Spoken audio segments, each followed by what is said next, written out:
Elon Musk paying an impromptu visit to Israel, where he met with Prime Minister Benjamin Netanyahu and President Isaac Herzog, following criticism for endorsing what many labeled an anti-Semitic post on the social media platform X.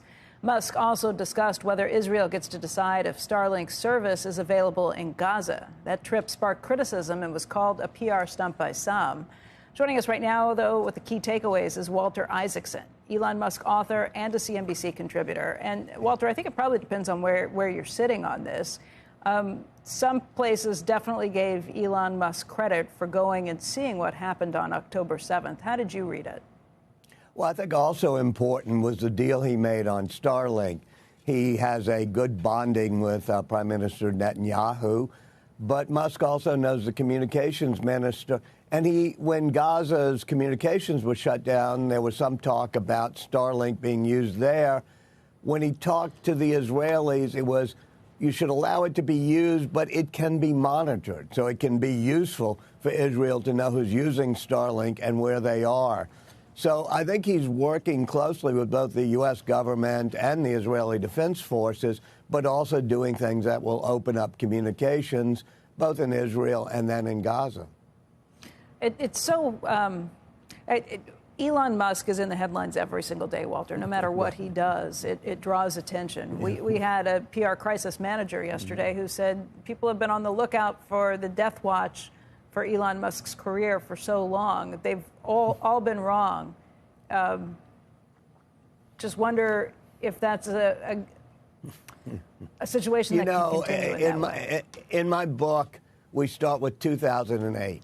I mean, we'll start early when he's growing up in South Africa. But the first death watch is in 2008, when Tesla runs out of money, SpaceX runs out of money. Christmas Eve, nobody will give him money, and yet he comes out of it. 10 years later, 2018, it's even worse. His tweeting is even worse. That's when he does the pedophile tweets. Everybody thought he had just flamed out. With the Thai cave. The pedophile Thai cave diver, the take Tesla private, funding secured. And he goes into these rabbit holes of conspiracies and these tailspins, but it's part of the whirlwind that also involves getting rockets into orbit and launching a Cybertruck tomorrow. I was thinking about it. He may be more powerful than any of these leaders he's meeting with, whether that be Netanyahu, whether that be the president of the United States. He's not somebody who has to go up for re-election again. And his reach in terms of what he's done from a defense perspective, on the space perspective, I mean, he can talk to anybody at any point, and they will welcome the audience. Yeah, it's somewhat dangerous in a way that a mercurial person has so much power, but he's the only person who could send up almost 5,000 Starlinks and recreate the internet in outer space, because he has rockets that can get to orbit, get things to orbit, and land and be reused, something China can't do, Russia can't do, Boeing can't do, NASA can't do. Even with electric vehicle chargers, the U.S. was trying to do a charging network.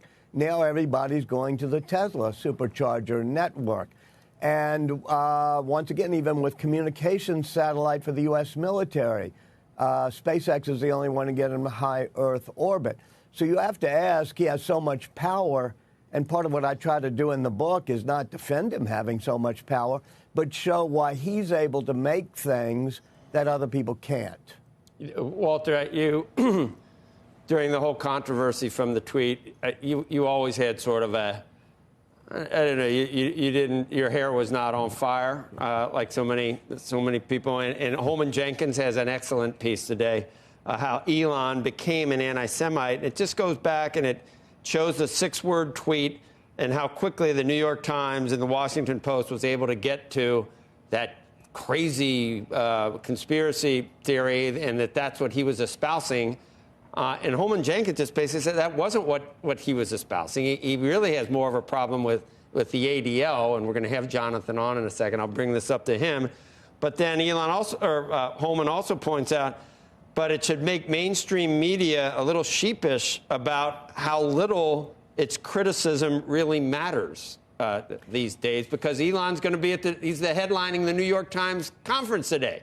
So with Andrew Ross Sorkin. I can't wait to hear what Andrew's going to ask him. Well, I know, but if you're going to brand him anti-Semite, and then, I don't know. It just, did anyone really think after that he was an he's somehow that's kind of gone away. He retweets and reposts. Yeah, it has, and Holman Jenkins' column is good. He retweets and reposts weird things he finds that I would call conspiracy theories, and then he does memes saying, hey, what you think is a conspiracy theory turns out to be right. Well, no, most of the time conspiracy theories like Pizzagate or whatever are totally wacky, and that's one of the ways he shoots himself in the foot is these reposting of what I consider to be wacky fringe theories. And as Holman Jenkins explained, there was some complicated thing that involves groups that support immigration, which is one of his obsessions. He and Jonathan Greenblatt, and I love Jonathan and admire him, they have had a pretty interesting back and forth together. And Jonathan said he's not an anti-Semite, but boy, sometimes when you cross Musk and you tell people not to advertise on the platform, that makes them go ballistic. But I think the détente between Musk and the ADL is a good thing, too. I do, too. We'll see how long there have been previous détentes that the half-life wasn't too great. But we'll ask Jonathan about it. I mean, I didn't read this part to you, but and I really do believe this, Walter, that Elon's problem with the ADL is that they have basically taken the progressive left's, what Holman calls identitarian and censorship agendas and adopted them as their own. And I don't think Elon likes that.